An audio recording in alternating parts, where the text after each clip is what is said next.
morning and welcome to Shattering Myths. I am Yahowah. Our program is devoted, as you know, to the fastest growing segment of our society. To some who don't even know they're part of that segment at this point, but certainly will grow into an awareness of it over time. It's for those of you like me who know that there's something dreadfully wrong, even destructive, about religion, politics, media reporting, military adventurism, and economic schemes. We have finally come to realize that the institutions we once supported are not the solution. They are the problem. So instead of merely presenting the news or rooting for one side over another, as is typical in talk radio, our mission is to understand what is causing all of the calamities, the tragedies that are besieging our planet. Well, predicting how these events are going to influence our world if we don't stand up to them. And that is why in our second hour we're going to engage God on his terms, through evidence and reason. We're going to kindly ask you to check your beliefs at the door, since his guidance regarding his covenant provides hope, the only reliable response to an exceedingly troubled world. We have come to realize that words, not bullets and bombs, wisely wielded, provide the answer for everything that ails us, from economic ruin to terrorism, from religious myths to political hypocrisy.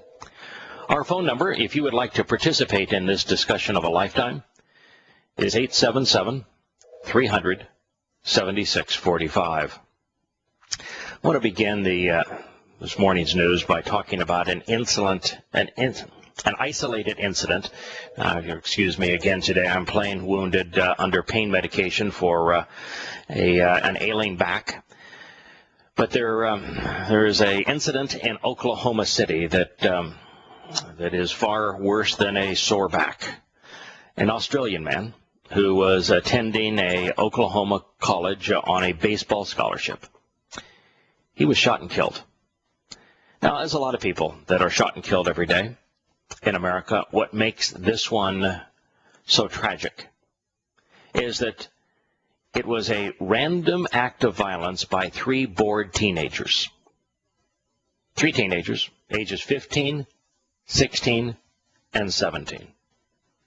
Just got bored one afternoon and said, you know, what we ought to do for fun, let's go kill somebody.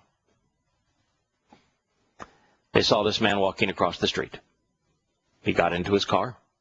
They walked up to the side door of that car, and they shot him. Now, I'm going to say something that I know does not sit well with those who are younger than I am, who grew up in a different culture, especially for boys and young men. But there's a consequence of playing first-person shooter games. There's a consequence of spending an inordinate amount of time in a make-believe world where killing is the objective. Strategy, of course, is involved, and there are some games I think that, from what I've seen, are highly constructive. Civilization might be one of them. But the popularity of first-person shooter games has created this mythology that killing is fun, that killing is entertaining, that there's nothing wrong with killing. You can do it in these games all day long. You just hit the reset button and there you go again. These boys were bored. They're computer game players. Let's go off and kill somebody. And they did. It is a genuine concern. You know, where you spend your time has an enormous influence on who you become. If you spend your time studying the Torah, getting to know Yahowah, his father, participating in his family, you're going to be a very different person than someone who chooses to spend 4 hours a day playing first-person shooter games on video consoles. Again, I understand there's lots of people, the vast majority of people, who are able to isolate that. And and I might in my free time want to watch a sporting event. Others may want to do play sports. When I was younger, I liked to play sports. There's lots of things that we can do that are activities that take us kind of away from the real world, from our responsibilities as members of families and for making a living. I'm just suggesting that for many, video games may be a poor choice. Well, I think part of the problem with that is that you got to. It comes down to parents. As somebody that plays a lot of video games or played a lot of video games, my parents made sure that I didn't spend all my time doing that, and then on top of that, they made sure that I understood that those weren't real. Yeah, and I put a caveat here. Two caveats. One is I know that we were going to disagree somewhat on this, which is just fine. I mean, it's appropriate that we disagree on minor issues like this. Otherwise, what fun would life be if we all had the same opinion of everything, right? But the other caveat was there are obviously those through good parenting, through good character, through developing other interests in things that are more important, like Scott, who are able to choose that as an avenue of entertainment and use it just for the strategy applications and enjoy the strategy involved, and can go on with their lives and would never say, I'm bored, let's go off and shoot someone. But I don't know if it's a meaningful minority of those who are totally wrapped up in the thrill and the kind of the ultra world of video games, or if it's a majority, but a slim majority, but it's somewhere between a significant minority and a slim majority of young people who are playing these games who, by the combination of bad parenting, of bad education in terms of indoctrination and political correctness, so they're no longer able to exercise good judgment, and the spending way too much time playing video games and probably too much time around mind-altering drugs and the like, are going to make a lot of bad choices. I think it's going to influence our world going forward more than we think. I agree with what you're saying. I think part of that comes into also where drones. I mean, we use drones. Mm-hmm. It's just basically a video game. Correct. We've talked about that in the program in the past. We've talked about this in the program in the past. It is a direct transition from playing first-person shooter games and thinking that's entertaining to go flying drones where the purpose is to kill those that the President of the United States decides he doesn't think have a right to live.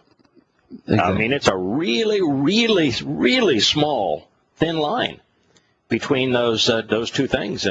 And this mentality of remote control killing from a video screen and playing video games, I want to tell you, it is all part of a culture that is putting us closer and closer to national chaos. And I can't disagree with anything you're saying. In fact, I agree with it. You got to be able to use your conscience in order to, say, you have to know what you're doing. So if the purpose of academia today, if the primary purpose of academia today is to discourage people from using their conscience because political correctness demands that we not be judgmental, that we be tolerant of all things, which means that you can no longer be discriminating.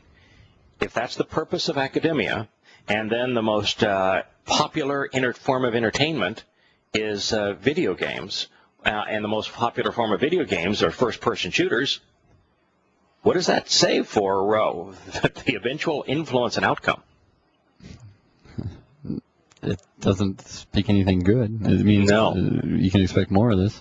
No. So I think it's a very significant problem. Now, both of my sons play video games a lot less now because they're engaged in jobs and work, and one is now married, and so life goes on, and there's very little time for the old form of entertainment, and it most certainly did not influence them in a negative way. So Scott's example is viable. I don't want to be judgmental of people who have a conscience, who do it as a form of entertainment and don't wrap themselves up in it.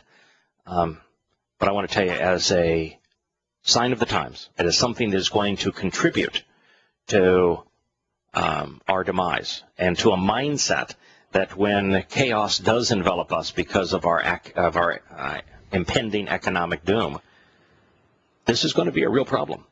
It is going to exacerbate what is already a death spiral for this country. I think there's another side of this, though, that it kind of gets people to play the games. There's Major League Gaming, MLG. You can actually make quite a bit of money playing these. If you're good at these first-person shooters, you can make a lot of money playing them. And I think that's something that might get them into it. But it comes down to parenting.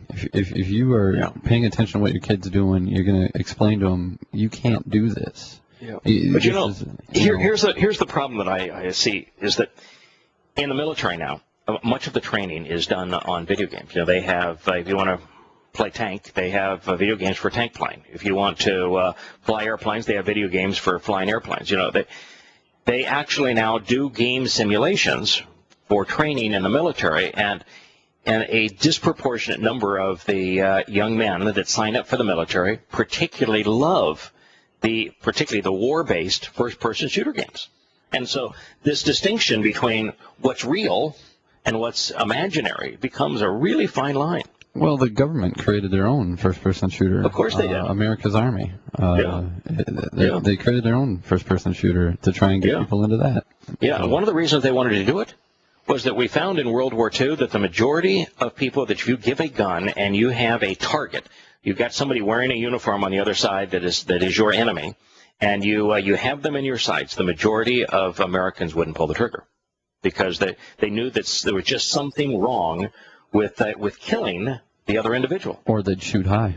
They'd shoot high to say, I tried, I just missed. Yeah. And so the government, in the transition between World War II, they didn't have enough time to Korea, but then to Vietnam, they created a conditioning mechanism in their curriculum for boot camp and also in West Point and the Naval Academy to make killing a righteous deed, to dehumanize the enemy.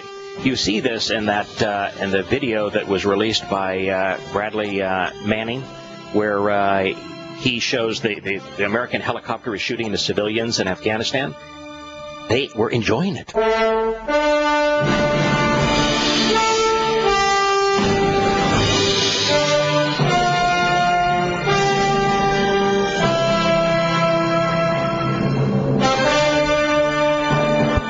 Welcome back to Shattering Myths. Excuse me for the distraction there. I had an opportunity to play Dad over the commercial break. Always challenges, even with adult sons. We mentioned sons during the first segment, and I am always honored, even excited, when either of my boys, both are young men at this point, have challenges in their life, and they still find it valuable to call Dad and ask for advice. So that is one of the favorite things that one can do. As a matter of fact, one of the great ways to remove oneself from being preoccupied by anything that isn't particularly productive is to have kids. Get married and have kids, and all of a sudden you find that there's just this enormous opportunity to enjoy contributing to your family. There's more bad news out of Egypt. This story is brought to us by Reuters. I read it this morning, and I was just perplexed by how unaware journalists are today. It reads as follows. Stunned by turmoil in neighboring Egypt and starved of funds, the Palestinian Islamic group Hamas is looking to repair damaged ties with its traditional Middle East allies, Iran, and the Lebanese Hezbollah party. There are so many, this is Reuters, There are so many mistakes in that opening statement. You just wonder, whoa. Well, how is it that Americans, or anyone in the free world, Reuters is an international source, so anyone speaking English is the primary Reuters, I would guess, disposition of their news. How is anyone going to be able to make an intelligent decision if the information they're given is so polluted? Now, first, no one is stunned by what happened in Egypt. The Islamic world has gone between military dictatorships and pretend democracies where they like Kuwait, they have elections. It's just that it doesn't matter who you vote for. They go back and forth between these things all the time. It's not stunning that Egypt had a one-person, one-vote election, and that the most fundamentalist Islamist won 65 to 70% of the seats, and we're in the process of turning that country over to Sharia, a theocracy, and that the military responded with a military coup. It's the norm. So no one is stunned. No one that's at least aware of what happens in the Islamic world is stunned. Now, the fact that they're starved for funds, why would the terrorist group Hamas be starved for funds? Might it be that in the Islamic world, unless you have the black ooze coming from beneath your feet, and you can be part of OPEC and use that monopoly to rape the world economically, that there's nothing going on? That if you were to take the 55 Islamic countries, they are the 55 most impoverished countries on earth. So what's the common denominator that makes all of these Islamic countries impoverished? All right, Islam. So that's why they're starved for funds. If it wasn't for America, for example, propping up Egypt, and other OPECers now propping up Egypt on both sides, depending on if they prefer the Islamic Brotherhood, the Muslim Brotherhood, or the military junta. But if it wasn't for that, and it wasn't for what we do in Pakistan, for example, wasn't for the fact that we're just plowing money into Afghanistan, they'd collapse. That's why they're starved for funds. Now, there is no such thing as a Palestinian. There has never been a Palestinian. There will never be a Palestinian. And that lie is right at the crux of what's going to cause World War III. And so this is not just, we're going to play semantics here. There has never been a Palestinian. There will never be a place called Palestine. If you don't understand why this myth was perpetrated, why this lie was perpetrated, then World War III is going to come as a hell of a surprise. That's going to be the shocking thing, is World War III and why it happened, if you don't know why Palestinian is a myth. It's also curious that we use Islamist group as opposed to, say, Islamic terrorist group. You know, Islamic is the term for that which is influenced by the Islamic religion. But now we say Islamist as is somehow different than Islam. We'll return with these errors when Shattering Myths continues after the break.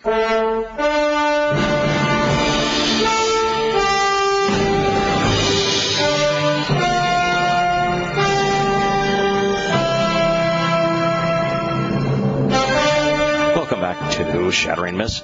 This isn't just a great example as to why we have to recognize that the news media is part of the problem, not part of the solution.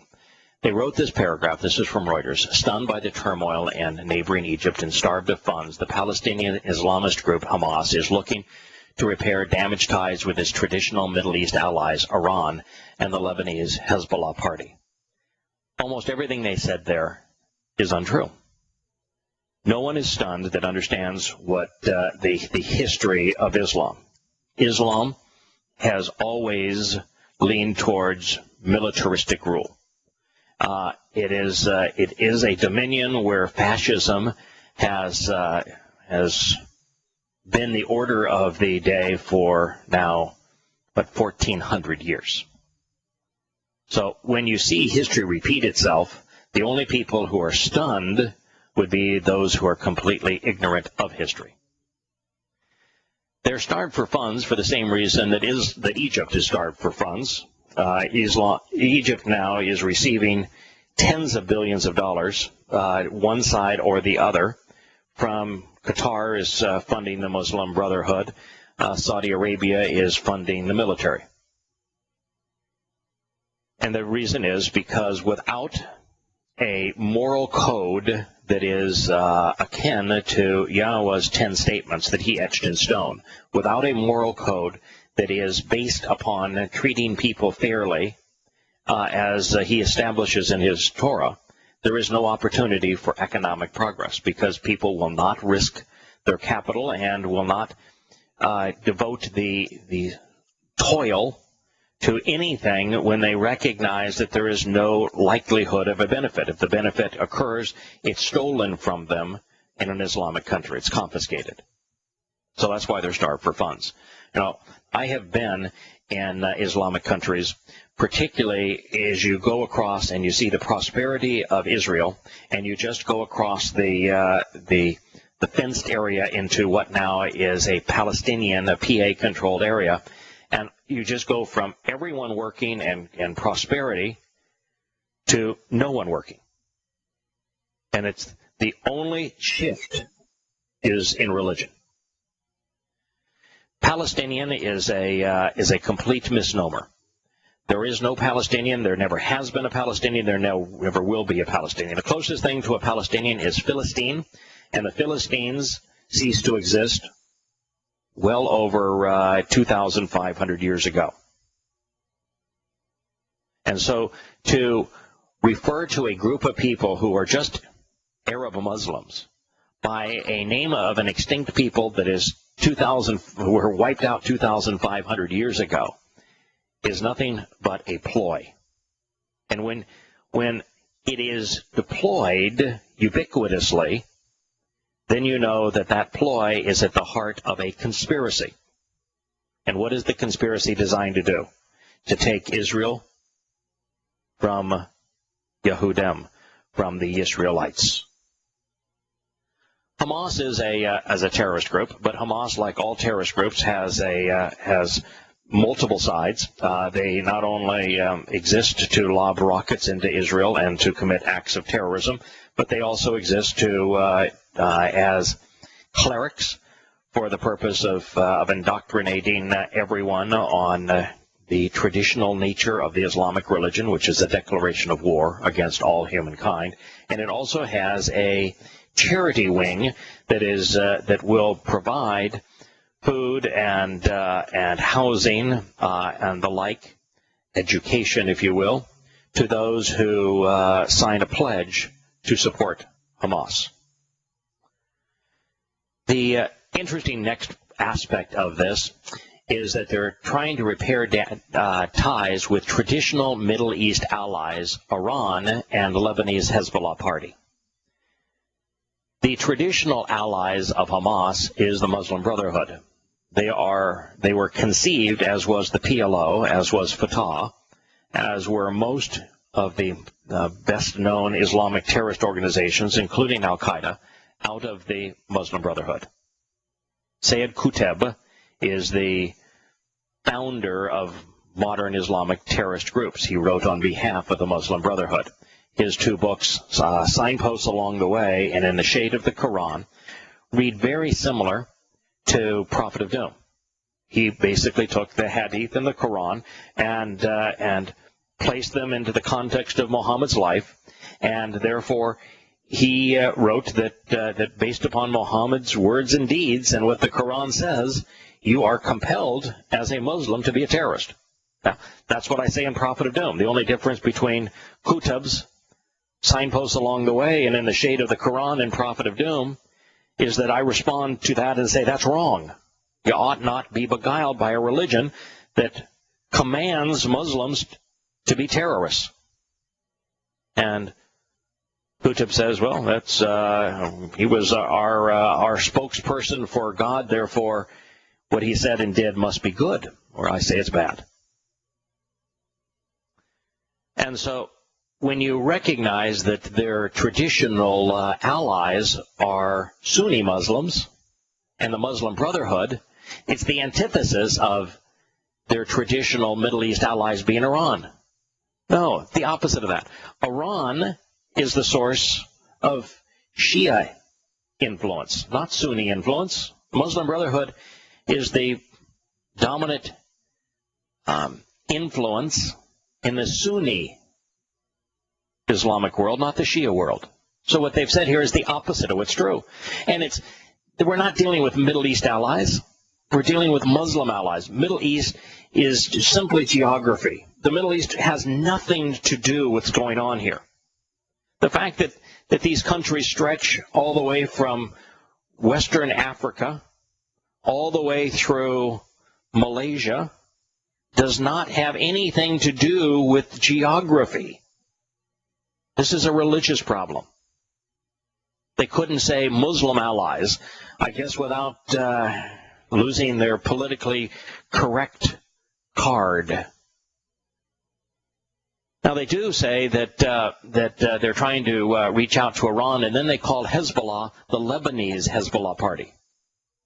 Hezbollah is only Lebanese in the sense that the Iranians, after America gave Iraq to Iran, were able to not only control Syria, but also Lebanon by way of Hezbollah.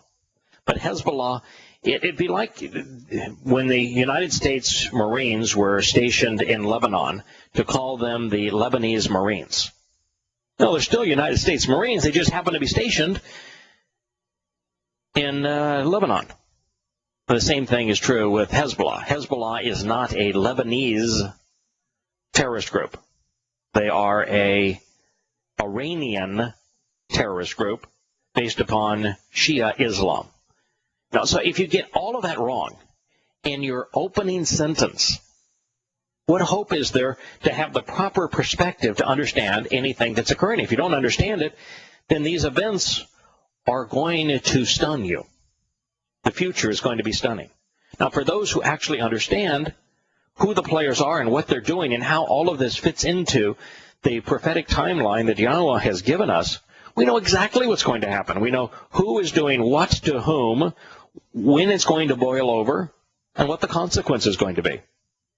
Now, that doesn't mean just because we know that Team Islam is going to attack Israel in unison in 2027 as a result of a peace treaty being ratified and reaffirmed with Israel, surrendering land for promises that won't be upheld in 2026. That just because we know that's going to happen and that we know the consequence of that is going to be the deaths of billions of people, a minimum of 3.5 billion and probably more as a result of our tolerance of Islam and partnering with it and arming and weaponizing Islam. So just because we know that's what's going to happen and just because the headlines and the world events make it obvious that's going to occur doesn't mean that we shouldn't speak out against it and warn people, anyone who is open and willing to listen, that don't let yourself be caught up in it. Don't support your government when your government is aiding and abetting its own destruction, the destruction of its own people. Well, this particular article continues to say, an offshoot of the Muslim Brotherhood, Hamas. Well, that's true. They are an offshoot of the Muslim Brotherhood. Hamas celebrated when the Sunni movement's Mohammed Morsi was elected president in Egypt in 2012. The fact that Morsi was a Sunni Muslim was irrelevant to his election in the sense of it's like saying that in America a Democrat or a Republican will be elected president the next time around. They're going to get 95% of the votes. In Egypt, it's something like in the range of 90% of Muslims in Egypt are Sunnis. That's the reason why the representative of the Muslim Brotherhood is going to be a Sunni. Anyway, they were celebrating that and how that would boost Hamas's international standing, and what is called the isolated Gaza Strip. Now, the Gaza Strip is not isolated. The Gaza Strip shares a large, long border with Egypt. It's not the least bit isolated from Egypt.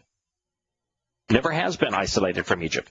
The only reason that it's presented as being isolated is to create this picture of these poor little people that are being oppressed by Jews on living in occupied lands. Hamas, the Gaza Strip now is no longer even occupied by Jews. They pulled out. They said, okay, you want this hellhole, you have it. We won't try to keep it civil. So now their only contact is with Egypt. And when the Muslim Brotherhood took power, the first thing they did is bonded with Hamas and opened the border to weapons into Gaza through the Sinai.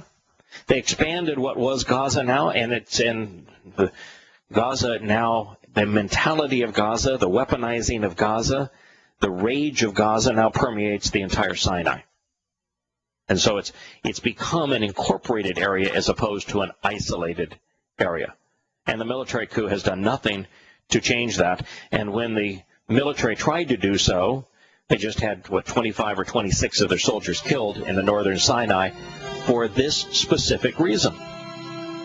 And so when we present Gaza as isolated, when in fact it's being unified not only with Egypt, but with all of the terrorist activity taking place on the Sinai, we again lose the perspective that is necessary to understand what is occurring. Now we'll return to this story because there's much to learn when Shattering Myths continues after this commercial break.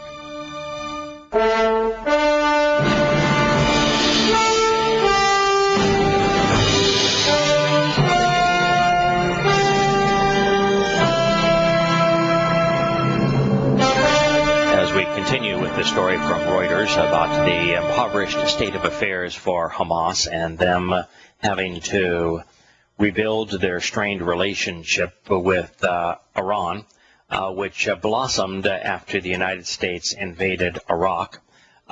We find that Reuters is actually saying something that is accurate, something that we reported on this program. It reads, in the meantime, outraged by the civil war in Syria, the Palestinian, they're not a Palestinian group, the Hamas is just a group of mostly Egyptian but Arab Muslims, Sunni Muslims. Group quit its headquarters in Damascus, snapping the Iran-led axis of resistance that challenged Israel and the West across the turbulent region. So when the United States invaded Iraq, it gave Iraq to Iran. Iran grew in influence over Syria. At the time, Hamas had their headquarters in Syria because that way it was more difficult for the Israelis to hold the leaders of Hamas accountable when they ordered acts of terrorism or shot rockets into Israel. But Syria went from having an allegiance with a secular country, a secular dictator in Saddam Hussein in Iraq, to being influenced then and controlled by the Shia terrorists and the Shiite imams of Iran. They then influenced Syria. And the idea for Iran, whose great call in life is to destroy Israel, was then they had this crescent of land bridge from Iran all the way down into Israel. But when the Syrian civil war began and you had Sunnis fighting Shias because Hamas is a Shia organization, their hatred for Israel, which is what they shared with Iran, was less important than their brotherhood with Sunni Muslims over Shia Muslims, and they thumbed their nose at Iran and said, we can't side with Iran anymore since Iran is aiding and abetting the killing of Sunni Muslims. So now that they're broke, they're saying, well, we both hate Israel. We both want to wipe Israel off the map. We both chant death to Israel. That's our slogan. So why don't we go back to emphasizing the fact that we both want to destroy Israel, and let's forget about the fact that we're Sunnis and you're Shias. And that's basically what has happened. So this article got at least that part of the story right. The Shiite Muslim Iran, which had for years supplied Hamas with cash and arms. Now, Iran had only supplied Hamas with cash and arms during this brief period where America unstabilized the Islamic world, taking the Shia Islam, which represents about 10% of Muslims, and empowering them so that they became the driving force by giving them Iraq, which in turn gave them Syria, which in turn gave them Lebanon, which in turn gave them control over Hamas. And so they had Israel exactly where they wanted Israel, but their influence bothered the Sunni fiefdoms like Saudi Arabia, and that's what created this civil war now in Syria. And so now we're in a position where they're trying to decide, do we want to forget about the fact that Hamas betrayed Iran, or that Iran betrayed Hamas by their positions in the Syrian civil war, when in fact Hamas now is desperate for both money and for weapons. There's been a while since Hamas has shot rockets into Israel. The rockets now they're landing in Israel coming from the Sinai, but they don't feel like they're vital. They're not in the news. They're not important unless there's a conflict and they need more weapons. It's very much like the trial of George Zimmerman, how the African-American leaders, if you want to call them that, actually knew that there was no chance that George Zimmerman was going to be convicted. But they set up that whole thing as this false charade, as when the not guilty verdicts were read, that somehow the African community had been shortchanged in all of this, all for the specific purpose of making themselves important again, putting themselves back in the limelight. Well, that's what Hamas wants. They want their fix of weapons so that they're back in the limelight attacking Israel. And so they've gone to their enemy, the Shias, and saying, let's forget. Let's make has-beens, and could you please supply us with money and weapons again so we can kill Jews?